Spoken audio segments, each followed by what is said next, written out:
Everyone laughed when Alex bought the old house, insisting it was nothing but a rundown shell with no story behind it. But once he began the renovation and broke through one wall, he uncovered something that had been hidden from the world for decades, and now the truth won't let him go. Alex never imagined that the turning point of his life would come quietly, without drama, without a grand revelation or a thunderous collapse. It came instead in the form of exhaustion, slow, heavy, corrosive. Months of sleepless nights, tense conversations that went nowhere, and the weight of a broken marriage finally pushed him to a place where staying in the city felt like suffocating inside a shrinking box. He wanted distance. He wanted quiet. He wanted a place where the past could not chase him from room to room. When he first saw the listing for the old house 3 hours outside the city, cheap, spacious, sitting on a quiet street lined with maple trees, something inside him clicked. It wasn't excitement or inspiration. It was relief, like the quiet exhale of a man who felt a door open in a windowless room. The house looked better in the photos than in reality. Its once white siding had faded into a tired beige. The porch sagged slightly to the left, and the windows bore the cloudy sheen of years without proper cleaning. But beneath the neglect, Alex sensed stability. The foundation was solid, the bones were strong, and the surrounding neighborhood had an atmosphere of stillness that he hadn't felt in years. When he parked his truck in front of the house on the day of the viewing, he sat for a moment with the engine off, listening to the unfamiliar hush. No honking, no sirens, no sounds of hurried footsteps or distant arguments, just wind rustling through the trees and the faint creak of a loose gutter tapping against the side of the house. Inside, the house felt old in a way he found strangely comforting. The wooden floors groaned under his shoes, and the air carried the slightly sweet smell of dust mixed with aging wallpaper. A narrow hallway stretched to the back of the house, with doorways to rooms that looked like pieces of a life abandoned mid-sentence. The wallpaper in the living room curled at the edges, leaving delicate shadows along the seams. A cracked mirror in the hallway reflected a distorted version of him as he walked by, tall and slightly hunched from years of leaning into stress. The kitchen tiles were chipped, the cabinets out of alignment. Yet despite all of this, the place didn't repel him. It felt like a house that had once been loved and simply forgotten. The real estate agent, a woman in her 50s with an overly rehearsed smile, didn't say much about the previous owners. She spoke instead about the cozy neighborhood and good market potential.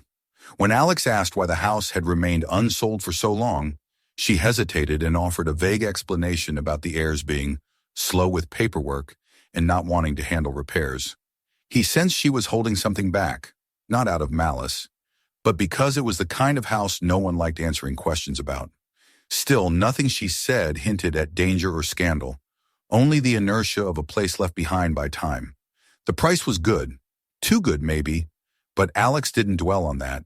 His life had reached a point where uncertainty felt less terrifying than stagnation. Within weeks, the paperwork was complete, and he found himself standing on the porch, holding the keys to a house that wasn't beautiful, but felt like a blank page worn, yellowed, and imperfect, yet ready for new ink. Moving in was a simple affair. He brought only the essentials: some clothes, a mattress, a few tools, several boxes of books, and his old coffee maker. The first few days passed quietly. He swept the floors, dusted the shelves, replaced light bulbs, and opened windows to let fresh air flow through rooms that had sat untouched for what felt like decades. At night, the house revealed its personality. Every shift of the wind made the siding breathe, every settling beam whispered through the walls. Alex lay awake on his mattress, listening, telling himself that every old house had its orchestra of strange noises.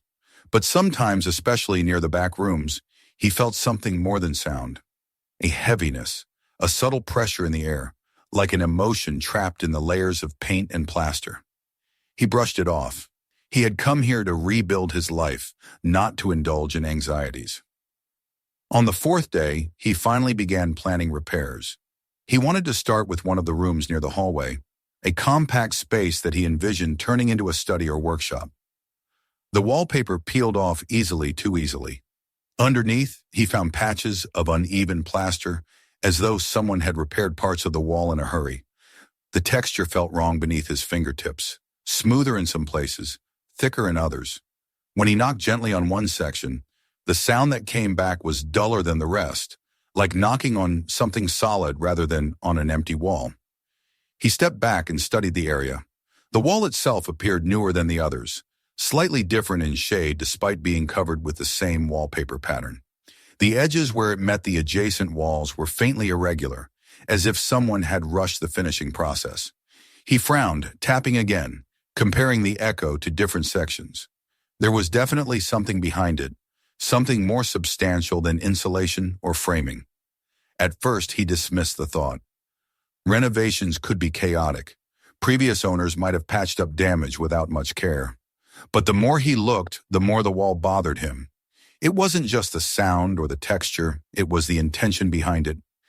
Someone had deliberately built this section differently and deliberately hidden it beneath wallpaper that matched the rest of the room. Curiosity tugged at him, subtle but persistent. He tried to walk away, determined to focus on other tasks, but his eyes kept drifting back to that patch of wall. It felt like a question hanging in the air, unanswered and unignorable. There was no structural reason for such a wall, no closet behind it, no adjoining room. According to the house's floor plan, there shouldn't have been anything there at all. By late afternoon, he surrendered. He fetched his toolbox, pulled on gloves, and studied the measurement marks he had lightly penciled onto the plaster. The house was silent around him, as though holding its breath. He swung the hammer lightly at first, chipping away the upper layer of plaster. Dust clouded the air, drifting in thin beams of sunlight coming through the small window. Beneath the plaster, rough red bricks began to reveal themselves, laid unevenly, badly aligned, and very clearly added after the original construction. His pulse quickened. Someone had bricked something up here. He hit harder, breaking off more plaster. The bricks extended farther than he expected, forming what looked unmistakably like a filled-in doorway. The arch at the top had a slight curve harder to mask than a straight line. He paused to wipe sweat from his brow, staring at the outline that was slowly emerging. A doorway, hidden behind a constructed wall. He stepped back again, feeling a chill roll through him. The house, which had felt old and benign before, suddenly felt watchful, as if something inside its walls had been waiting for discovery. The logical part of his mind offered explanations, storage, a remodel, a closed-off utility room, but none of them matched the crude bricks or the secrecy implied by the workmanship. He didn't want to think too hard about why someone would hide a door. Even so, he couldn't stop. He gripped the hammer again, positioned himself at the center of the bricked section, and took a steadying breath. It wasn't fear he felt, not exactly. It was something quieter, deeper. The sensation that once he broke through these bricks, he wouldn't just uncover a forgotten part of the house. He would uncover a story the house had held on to for a very long time. With one more swing, the hammer struck the bricks, sending a tremor through the wall and through him. He kept going, each impact ringing louder than the last. Bits of masonry scattered across the floor. The outline of the doorway grew sharper. The wall, painstakingly built to conceal something, was now giving way under his determined blows. And all the while, the quiet house around him seemed to shift, as though preparing for the moment when its silence would finally be broken. When a crack ran down the center of the brick section, revealing the faint edge of a wooden panel behind it, Alex stepped back and drew a long, steady breath. There was a door behind the wall. A real door. One that someone, decades ago, had gone to great lengths to bury. And now he was only moments away from opening it. The room felt colder. Dust floated lazily in the shafts of sunlight. Somewhere in the house, an old pipe groaned, but the sound felt too much like a sigh. Alex tightened his grip on the hammer. Whatever lay behind that door, he was about to find out. The bricks gave way slowly, as though reluctant to reveal what they had guarded for so many years. Each strike of Alex's hammer loosened another fragment, exposing glimpses of the dark wooden surface behind the crude masonry. Dust hung in the air, thick enough to taste, swirling through the fading afternoon light. His arms ached, his breath grew heavy, but he couldn't stop. The silhouette of the door was already clear, and the need to reach it pulled him forward with a force that felt almost primal. When he finally dislodged the last stubborn brick, it fell onto the floor with a dull, resonant thud. Alex stepped back and stared. Before him stood a narrow old door, its dark finish, cracked and peeling, as if the years had dried it from the inside out. The metal handle was rusted to a deep orange brown, and the hinges were thick with corrosion. For a moment he wondered whether the door would even move after so long, or if it had fused into its frame like a relic swallowed by time. He stood there in silence, letting the house settle again around him. The energy in the room felt different now. No longer merely curious or tense, but heavy, charged. As if the very air was aware that he had crossed a threshold he could never uncross. He tried to reassure himself that this was nothing more than a strange architectural quirk, an old pantry, or a forgotten utility closet. But he knew deep down that no one bricks up a harmless storage space with such desperate haste. He brushed off the dust coating the door and reached for the handle. It was ice cold to the touch. The metal resisted at first, stuck in place after decades without movement. He tightened his grip, bracing his weight, and pulled harder. The handle let out a brittle crack as some internal piece gave way. Then, with a slow groan that echoed unnervingly through the room, the door shifted. The smell that seeped out was stale, thick, and suffocating.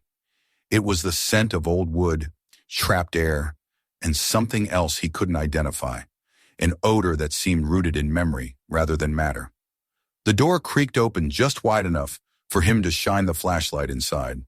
The beam sliced through the darkness, revealing the outlines of a room that was smaller than he imagined. He stepped inside cautiously, feeling the temperature drop as he crossed the threshold. The hidden room was barely larger than a walk-in closet, with walls covered in layers of dark gypsum board and a thick, uneven coating of acoustic foam. Someone had gone to great lengths to muffle whatever happened in this room from the outside world. The walls absorbed sound, swallowing the faint noises of the house behind him. It felt like stepping into a vacuum. The floor was bare concrete, cold under his boots. In the center stood a small wooden table, its varnish chipped and discolored with time. A thin layer of dust blanketed its surface, except for the faint rectangular outline of an object that had once rested there. Next to it stood a single chair, its wooden back warped, and its seat cushion tattered and stained. The eerie simplicity of the setup made his skin prickle. The furniture wasn't arranged like items stored away. It looked as though someone had lived here, or been kept here. The beam of his flashlight drifted lower, catching a glint of metal near the far wall. Alex knelt down, heart pounding, and discovered a steel ring bolted into the concrete floor. The ring was worn, with rust creeping along its edges. A dark stain traced a circle around it, marking where a chain or lock may have once rested. His stomach tightened. He reached out and touched the cold metal, feeling the unsettling history embedded in its surface. This was no storage space. Someone had been restrained here. The full weight of the room's purpose settled over him like a thick blanket. He rose slowly, trying to steady his breathing as he scanned the rest of the cramped space. Near the table, leaning precariously in the corner, was a stack of old notebooks, spiral-bound, their pages curled and yellowed. A layer of dust coated them, though not as thick as it should have been after decades. Something about their presence felt almost intimate, as if he had stumbled into the private world of someone who had never expected to be discovered. He picked up the top notebook and brushed off the dust. The cover was worn, its color faded to an indistinguishable gray. He opened it carefully, afraid the brittle pages might disintegrate in his hands. The handwriting inside was small and delicate, filled with loops and narrow strokes, the handwriting of a young girl. His chest tightened at the first few sentences. These weren't notes or records. These were diary entries, thoughts captured in real time, never meant to be read by strangers. He lifted the rest of the notebooks, feeling their weight, sensing the emotional imprint they carried. There were several of them, their spines bent and frayed from use. Whoever wrote them had spent years with these pages as their only outlet.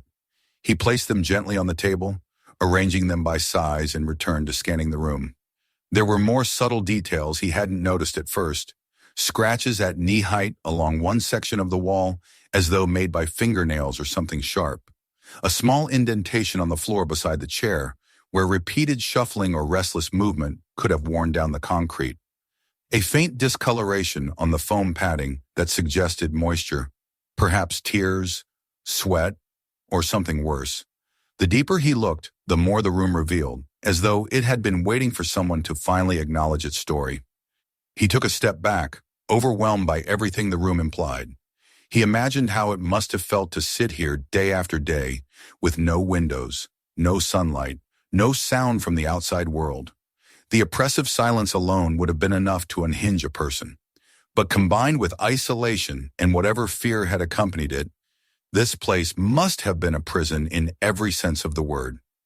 Alex closed his eyes, drawing in a slow, uneven breath. He didn't know who the girl was yet, or how long she had been here, or what had happened to her after these diaries ended. But he knew one thing with absolute certainty. This room was a secret someone had desperately wanted to erase. The bricked wall, the silence from the neighbors, the complete absence of any mention of additional rooms in the house's documentation, all of it, pointed to a history that had been deliberately buried. He opened his eyes and looked at the notebooks again. The dim beam of his flashlight made their edges glow softly, almost invitingly, as though urging him to read, to understand. The room felt denser now, thick with the weight of untold truth. Whatever had happened here had shaped lives, destroyed them perhaps, and left this hidden chamber as the last remaining witness. He gathered the diaries into his arms and stepped out of the room. The moment he crossed back into the hallway, the ordinary sounds of the house returned, the faint hum of the old refrigerator, the groan of aging pipes, the soft sigh of wind brushing against the siding. After the smothering silence of the secret room, the normal sounds felt foreign, almost too loud. He closed the hidden door slowly, watching the hinges struggle against their long disuse. He stared at the doorway, at the rough bricks he had torn down, and at the fragments of plaster scattered across the floor. He knew this wasn't simply a home renovation anymore. He had uncovered something much deeper than an architectural oddity. He walked to the kitchen table, set the diaries down in a careful stack, and pulled up a chair. Outside, the evening light dimmed, casting long shadows across the room. The house felt different now, charged with a presence that wasn't supernatural, but undeniably human. A life had been trapped behind that door. A story had been confined to those pages. Alex reached for the first notebook and opened it to the first entry. He took a breath, steadying himself. The past was waiting for him in ink and silence, and he was finally ready to listen. The first pages of the diary felt almost harmless at a glance, filled with the hesitant lines of a young girl writing about the small, ordinary rhythms of her life. Alex sat hunched over the worn notebook at the kitchen table, the soft lamplight casting a warm circle around him, while the rest of the house remained in shadow. The night outside pressed quietly against the windows. He could hear nothing but the faint ticking of an old wall clock, the kind he hadn't noticed until the silence made it impossible to ignore. The contrast between the normalcy of the house's sounds and the weight of the room he had just discovered unsettled him deeply. That hidden space felt like a wound beneath the house's skin, and now he was peeling back the layers of what caused it. Emily's voice, captured in the slanted pencil strokes, seemed both close and impossibly distant. Her early entries described mundane things: troubles at school, a favorite teacher, a cat that roamed the neighborhood. She wrote about her older sister leaving for college, and the way the house felt emptier after that. She mentioned her father, Richard, in tones that alternated between admiration and unease. She described him as strict but respectable, a man who believed deeply in reputation and community standing. Her mother appeared far more tender, a soft presence who tried to keep peace between father and daughter. As Alex turned the pages, he felt the personality of this long-lost girl form in front of him, intelligent, observant, more perceptive than most children her age. Her writing carried a kind of emotional honesty that made her feel real, immediate, as if she were sitting across from him and recounting her life. Then the shift appeared. It happened somewhere in the middle of the notebook, in a dated entry whose handwriting looked shakier than before, the pencil pressing harder into the page. Emily described waking up one night to the sound of voices downstairs, low, tense, voices she didn't recognize. She wrote about hearing a bang, sharp enough to make her sit upright in bed. The next morning she asked her mother about it, but her mother's reaction terrified her more than the noise itself. Her mother had looked pale and told her not to mention it again. Emily wrote that she saw her mother's hands shaking when she poured coffee for her father. From that point on, the tone of the diary darkened. Emily began to notice how her father was suddenly more agitated, speaking in clipped sentences and pacing the length of the living room late into the night. She described seeing a stain on his collar one morning that he quickly scrubbed away when he thought she wasn't looking. She wrote about hearing her parents argue in hushed, urgent voices behind closed doors. And then it happened. The entry that made Alex sit back in his chair, the hair on his arms rising as though the past had reached out and run cold fingers down his spine. Emily described going downstairs one evening to get a glass of water. The lights were dim, and she thought she was alone. But then she heard movement coming from the far end of the house near the back entrance. She walked closer, curious, and that was when she saw her father dragging a man's body across the floor. She described the man's limp arm, the smear it left against the worn wooden boards, and the frantic look in her father's eyes when he realized she was standing there, watching. She froze. He froze. Neither of them moved for several seconds. Then he approached her, his face composed into an unnatural, almost serene expression, as if trying to will her into calmness. She didn't remember what he said to her, only that his voice was soothing in a way that made her stomach twist. He told her not to worry, that he was handling a situation, that everything was going to be fine. Her diary entry recounted her confusion. She didn't think her father was a violent man. She didn't think he could ever hurt someone, but the evidence had been there before her eyes, the body, the blood, the panic he tried desperately to hide. Alex read and reread that entry. The neat household, the quiet neighborhood, the veneer of respectability, all of it cracked beneath this revelation. But more disturbing than the act itself was what followed in the diary. The next entries were filled with tension and fear. Emily described how her father's behavior shifted drastically.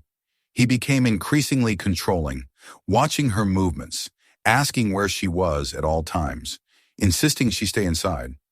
Emily wrote that her mother's behavior changed too. She avoided eye contact, cried in the laundry room when she thought no one could hear, and began locking her bedroom door at night. Then came the entry that marked the beginning of Emily's imprisonment. She wrote about being told she had to stay upstairs for a while because her father needed to take care of something important.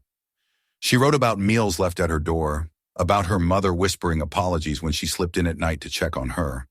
She didn't understand why both of them seemed so afraid. When she tried to ask, her mother looked at her with a kind of desperation that Emily said she had never seen before. Over time, Emily's access to the rest of the house became more restricted. She began writing about being locked in her room for hours, then days. Her descriptions grew claustrophobic. The wallpaper patterns she memorized out of boredom. The ceiling cracks she traced with her eyes. The way her father's footsteps sounded outside the door. Slow, heavy, deliberate. When he spoke to her, his tone was oddly calm, almost rehearsed, as if he was reciting lines meant to soothe rather than to explain. Then her diary entries made a sharp transition. She described being taken downstairs under the pretense of moving to a safer room. She didn't understand what that meant until her father ushered her into the narrow hidden chamber, her mother trailing behind them in tears. Emily wrote that she had never seen her mother so terrified. The door closed. A lock turned. And that was how her life inside that room began. Alex swallowed hard, feeling a strange tightness in his throat as he imagined her small figure stepping into the windowless cell he had discovered. The isolation she described felt suffocating even from a distance of decades.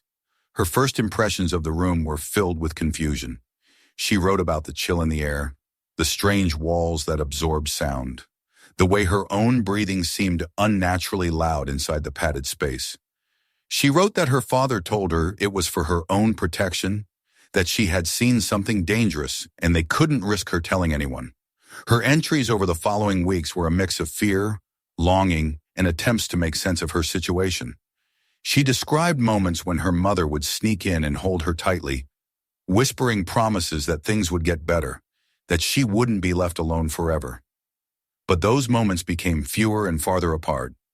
Emily wrote about hearing arguments outside the walls, her mother pleading for her release, her father insisting that the risk was too big. As Alex turned the pages, he felt his jaw clench. The emotional burden of reading the words of a child trapped in fear grew heavier with every entry. He could sense Emily's world shrinking around her. Her tone changed from confusion to despair, then to something darker, something like resignation. She wrote about losing track of days, about the way her father's face had changed when he looked at her, how his eyes seemed colder, as if he was trying to disconnect from the guilt. Her mother disappeared from the entries abruptly. One day she wrote about her mother bringing her soup and stroking her hair. The next she wrote about waiting for hours, calling for her softly, then louder, then screaming. Her father came instead. He told her mother had decided to leave, that she was tired of the family. Emily didn't believe him, but she had no way to prove otherwise. The emptiness in her words afterward made Alex's stomach twist with dread. The last entries grew frantic. The handwriting broke into jagged lines. She wrote about hearing her father speak to someone outside the room late at night, about footsteps creeping closer, about the way her father stared at her for long moments without speaking, as though making an impossible decision. In her final entry, she wrote that her father had told her they would go away soon. She didn't understand what that meant. The last line trailed off mid-sentence, the pencil stroke ending in a sharp scratch across the page. Alex closed the notebook slowly, his hands trembling. The silence in the house felt oppressive now, as though the walls themselves held their breath. He sat for a long time without moving, staring at the stack of diaries, unsure whether he wanted to open the next one or burn them all to rid himself of the horror they contained. But he couldn't walk away. The story had taken root inside him. He felt responsible, not because he had caused any of it, but because he was the only person left who knew.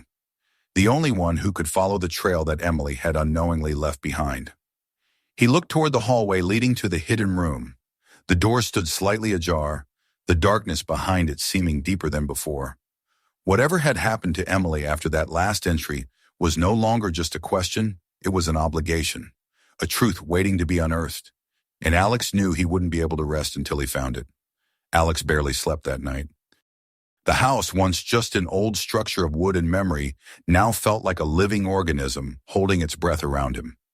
Every sound, every creak of the floorboards, every whisper of the wind outside carried a different weight, as if echoing through the secret chamber inside its walls. He lay awake on his mattress, staring at the ceiling, the words from Emily's diary repeating themselves in waves he couldn't shut out. Her fear seeped into him. Her loneliness clung to him like cold mist. By the time dawn stretched across the horizon, Alex felt something shift inside him. He could no longer pretend the hidden room was merely an odd architectural anomaly. No one built a prison for a child without reason, and no one hid such a room unless they wanted its existence erased. As the light filtered through the dusty curtains, he rose, made a cup of coffee with mechanical motion, and returned to the kitchen table where Emily's notebooks still lay in a neat stack. He didn't open them, not yet. Their presence alone was enough to stir a knot in his chest. He felt compelled instead to verify the fragments of her story in the world outside of these pages, to see whether the truth had been buried beyond the walls of the house as thoroughly as it had been within them. He began with the local library. The building itself was small, a single-story structure with peeling white paint, the kind of place that carried the quiet dignity of a community resource past its prime. The librarian, a woman in her 60s with kind eyes and a habit of speaking in hushed tones even when no one else was around, guided him to the archives. These were kept in a dusty back room filled with boxes of newspapers, town records, and brittle documents stacked in metal cabinets that groaned under their weight. He didn't tell her what he was looking for, not yet.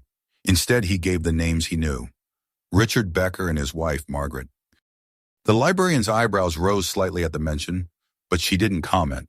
She simply pointed him toward a set of cabinets that held newspapers from the 80s and 90s. Alex sifted through them slowly, the dry pages rasping beneath his fingers. It didn't take long to find the article about Margaret Becker. The headline was simple: Local woman reported missing. The date matched the period implied in Emily's last entries. Margaret's photograph stared up at him, her face soft, her eyes dark and thoughtful, similar to how Emily had described her. The article described her disappearance in bland, bureaucratic language. She left the house one morning and didn't return. Police had no leads. Anyone with information was encouraged to call the local sheriff's office.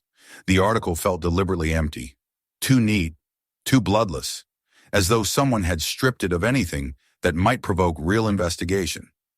Alex found nothing in the following issues. No updates, no further inquiries, no public appeals. It was as if Margaret had vanished from the record entirely. He sat still for a long moment, the newspaper lying open across his knees, the room around him strangely quiet. It struck him how Emily's entries painted a much more chaotic picture. Whispered arguments, frantic pleas, a mother desperate to protect her daughter. Yet none of that had made it into the local news. Why? He dug deeper, looking into public records and town reports. He found Richard Becker's name only a few times, mostly in mentions of business meetings, sponsorship of town events, and contributions to local charities. There was nothing about a criminal record, nothing about violence, nothing about any suspicious activity. His disappearance years later was mentioned only once, in a brief note referencing an unpaid property tax notice returned without forwarding information. The lack of details was glaring. The librarian eventually approached him, asking gently whether he had found what he needed. Something in her eyes suggested she suspected otherwise. Alex hesitated, then asked if she remembered the Becker family. Her expression shifted. She glanced toward the back of the room as if checking whether anyone else was listening, then lowered her voice and said she had known them only in passing. Richard had been distant, Margaret kind but private. She remembered hearing rumors that Margaret had been unhappy, that the Becker household had become tightly controlled near the end. But she admitted that in small towns, rumors grew like weeds, hard to trust, harder to ignore.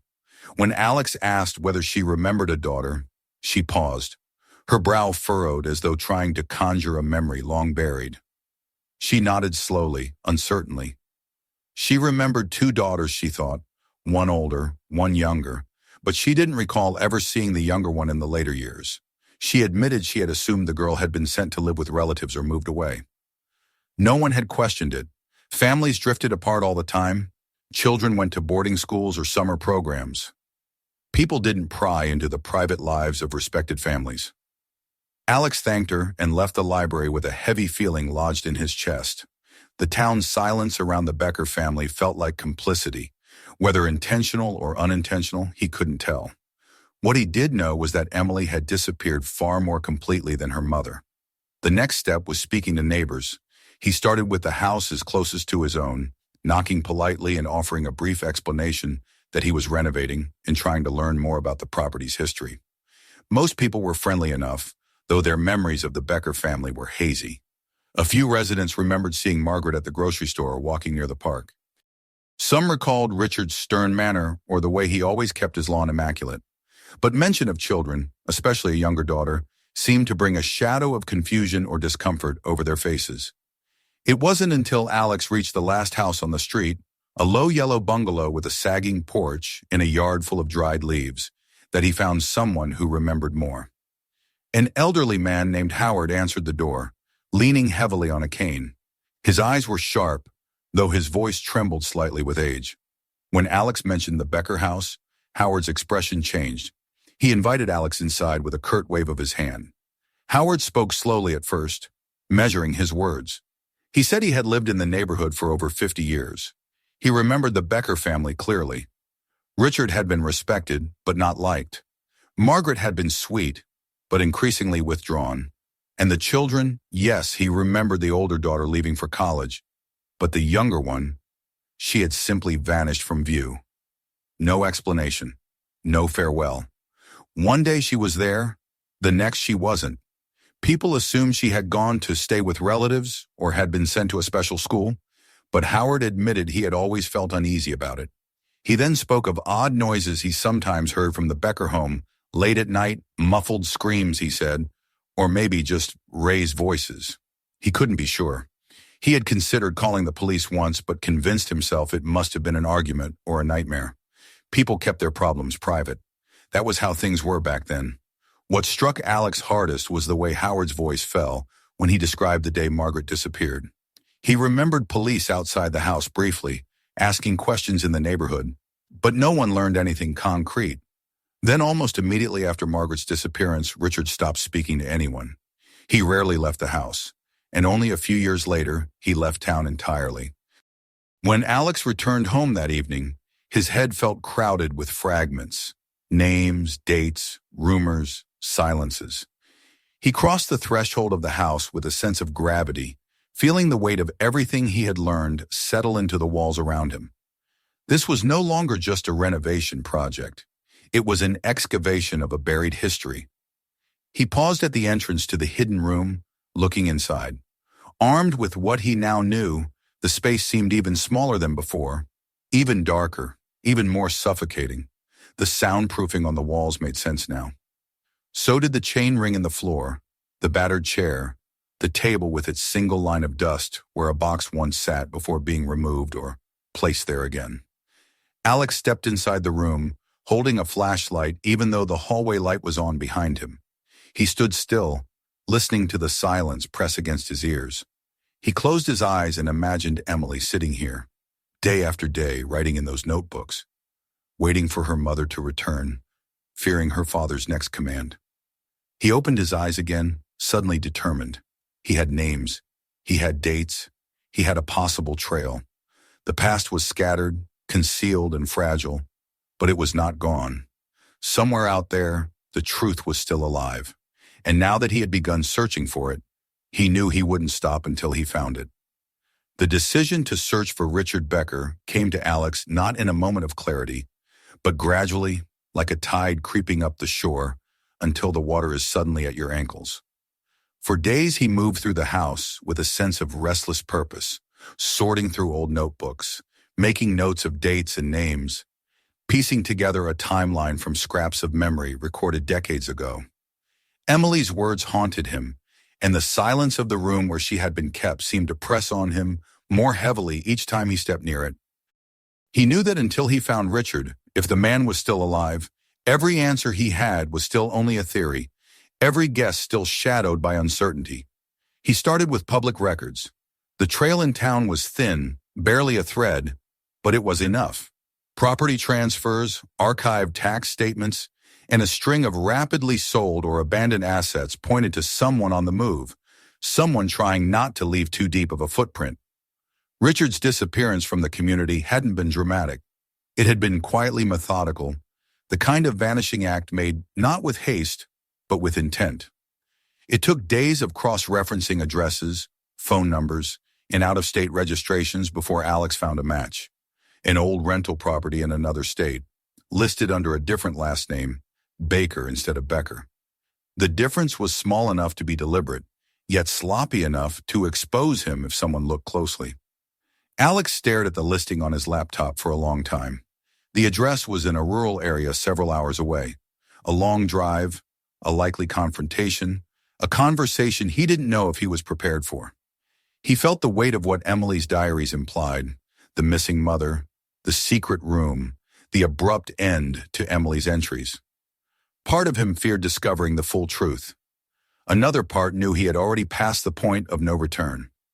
Early the next morning, he packed a bag, locked the house, and began the drive. The road stretched for miles through quiet countryside, the monotony of the passing fields giving him too much space to think. Rachel's face kept drifting into his mind. Emily's mother, whose soft, tired smile stared at him from the newspaper clipping. He wondered how long she had carried fear in her eyes before disappearing. He wondered if she had died trying to save her daughter. As he drove, he felt the old resentment rising, not just toward the man he was going to confront, but toward the community that had allowed silence to settle like dust over everything. Richard's new home, if it could be called that, was a small, weather-beaten house at the end of a gravel road. The siding was faded, the porch sagged, and tall grass crept up over the steps. There was something strangely fitting about it, as though the house itself had resigned to disrepair in sympathy with the man living inside.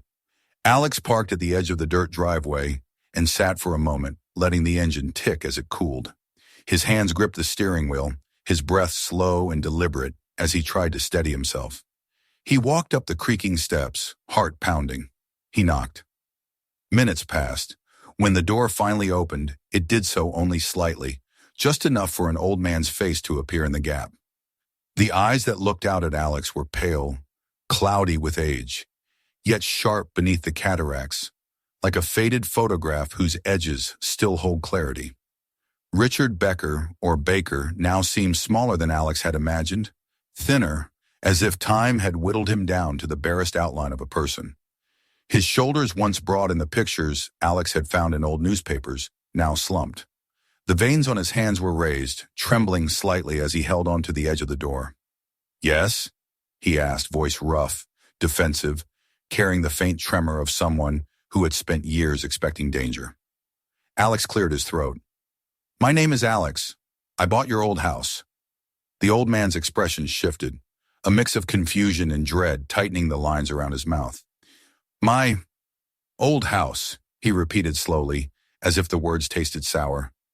"I found something," Alex said, "behind a wall." Silence filled the doorway. Richard's grip on the doorframe tightened until his knuckles went white. He didn't ask what Alex found. He didn't need to. His eyes flickered fear, recognition, sorrow, something else Alex couldn't read, and then he stepped back, opening the door wider. "Come in," he said, his voice hollow. The inside of the house was dim and sparsely furnished. A few chairs, an old television, stacks of newspapers on the floor. Everything had a thin layer of dust except for the path between the living room and the kitchen, evidence of the man's solitary existence. Richard walked slowly, motioning for Alex to sit. Instead, Alex remained standing, feeling strangely tall and out of place in the cramped space. Richard sank into a worn armchair. He rubbed his hands together as if trying to warm them, even though the room wasn't cold. "How much do you know?" he finally asked, voice barely above a whisper. Alex hesitated, then answered truthfully. "I read the diaries." The old man flinched, his head bowed, as though the weight of those words pressed directly on him. He didn't speak for several minutes. When he finally did, his voice was thin and cracking. "I never meant to hurt her." Alex felt anger flare inside him, sudden and sharp. "You locked her in a soundproof room." Richard's eyes closed. "To protect her." The justification made Alex's stomach turn. "From what?" "From you." Richard's head snapped upward. "From what she heard," he said, breath shaking. "From what she saw. She shouldn't have been there. She wasn't meant to see it." "You killed someone," Alex said, not as a question, but as a fact carved from Emily's words. Richard looked away, staring at the window as if something outside could anchor him. "Yes," he whispered, "but it wasn't murder. It was complicated. I made a mistake, a terrible mistake." His voice frayed at the edges. "And after that, everything I did was to keep the rest of my family safe." Alex clenched his fists, fighting the urge to shout. "So you trapped your daughter? You destroyed her life to save your own?" The old man's body folded inward, like a collapsing structure. "I thought I could buy time," he murmured. "I thought things would settle. I told myself she'd be safe. I told myself I'd fix everything."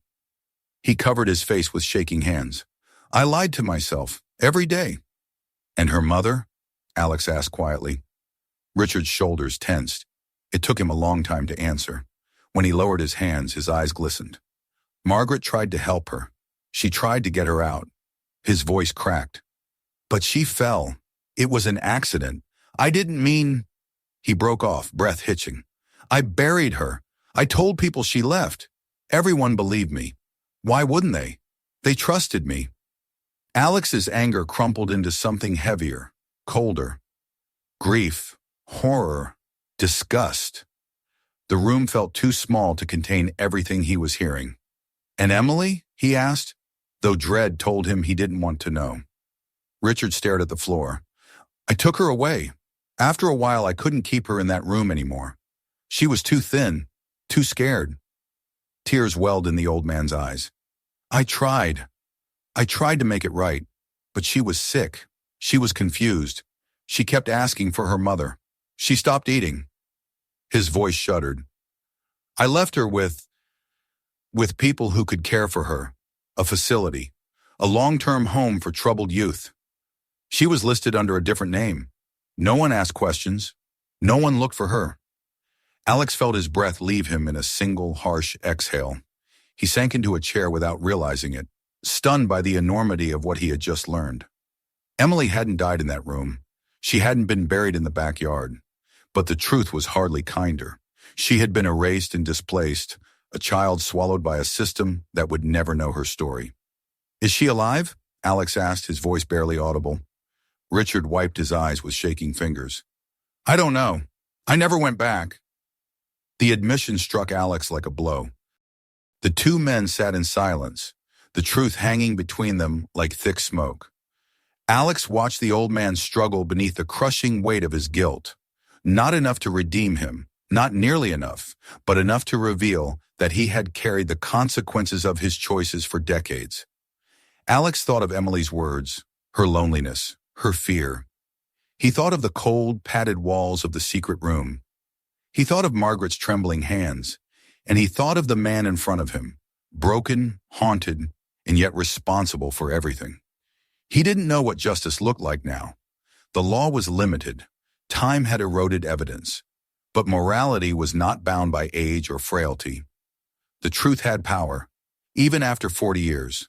And Alex knew, as he looked at Richard's trembling form, that whatever he chose to do next would change everything for the old man, for the memory of the mother and daughter whose voices had been silenced, and for himself.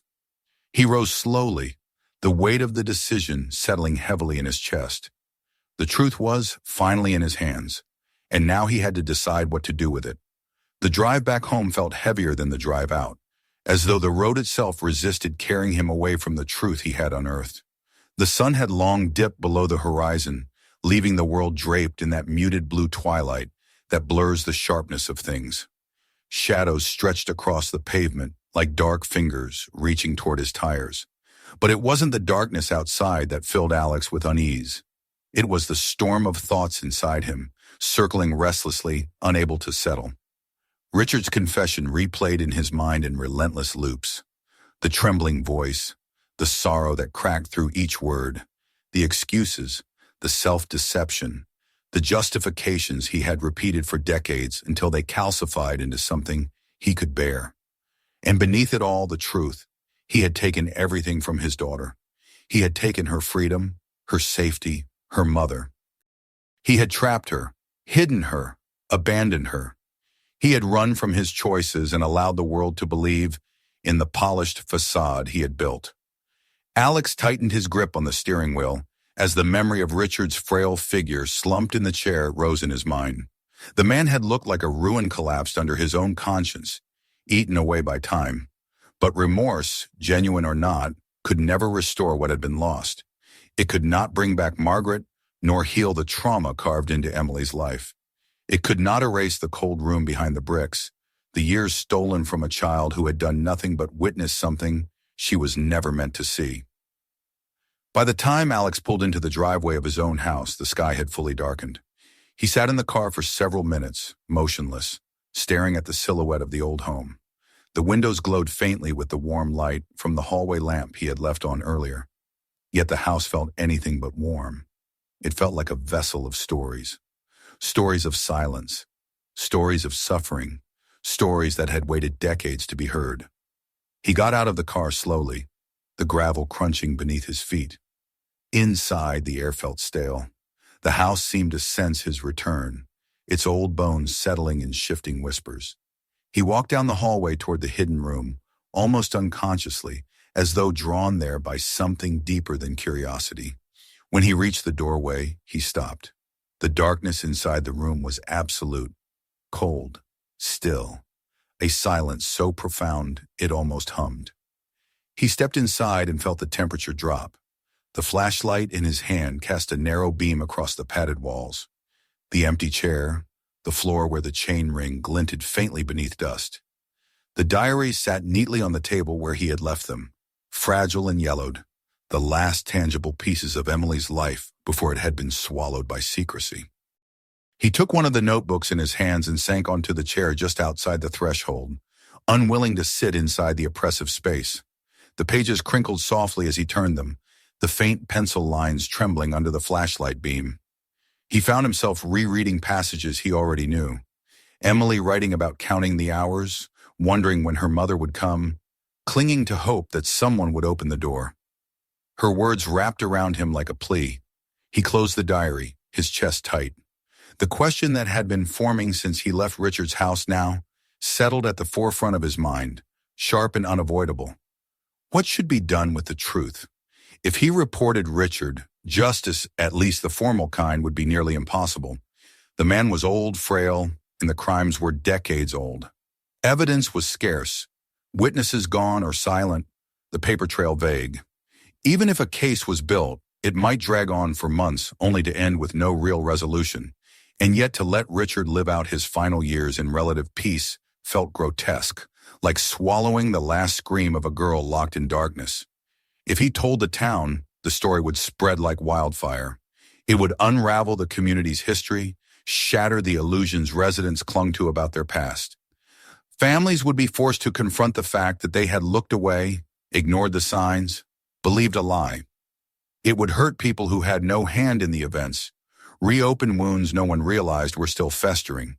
If he did nothing, if he closed up the room, plastered the wall, and pretended ignorance, he would be another link in the chain of silence that had already crushed Emily's voice. The idea made him recoil. He could not choose inaction. Not now. Not after everything he had seen and read. He rose slowly and walked back into the kitchen, placing the diary gently on the table. The house felt too quiet, too full of expectation. He turned on the sink, washed the dust from his hands, and stared at his reflection in the dark window above it. His face looked older somehow, the exhaustion from the long day etched into his expression. But behind the fatigue was something steadier. Resolve. He sat at the table, opened his laptop, and began typing. He wrote down everything, dates from the diaries, names mentioned in passing, the timeline he had pieced together. He documented the condition of the secret room, the evidence he had found, the inconsistencies in the old news articles. He detailed the conversation with Richard, every admission, every claim, every word that pointed toward the truth. He wasn't writing a novel or an article or a personal journal. He was building a record, objective, comprehensive, undeniable. When he finished, he saved the document in multiple places. Then he printed a hard copy and placed it in a sealed envelope. He didn't know whether he would take it straight to the police, deliver it to a journalist, or send it to a legal organization specializing in cold cases. But he knew that he would act. The truth would not die in this house. Emily's voice would not be buried behind brick and silence again. Yet even as he sat back, exhausted, he felt the weight of another decision pressing on him. One not about justice, but about closure. He walked back to the hidden room. The door creaked softly as he entered. He placed a hand on the padded wall, feeling the cold texture beneath his palm. He imagined Emily's small figure, curled in a corner, whispering into the pages of her diary, holding on to hope in a place designed to smother it. A deep breath shuddered out of him. He stepped back, turned off the flashlight, and let the hallway light spill into the room.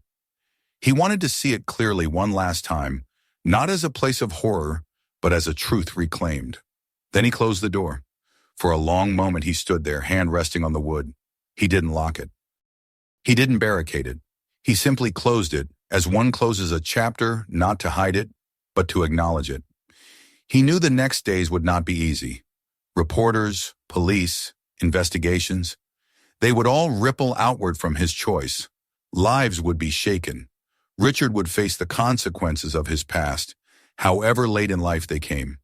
And somewhere out there, perhaps still alive, perhaps lost to time, Emily would finally have her story told. As Alex turned to walk away, the house felt different.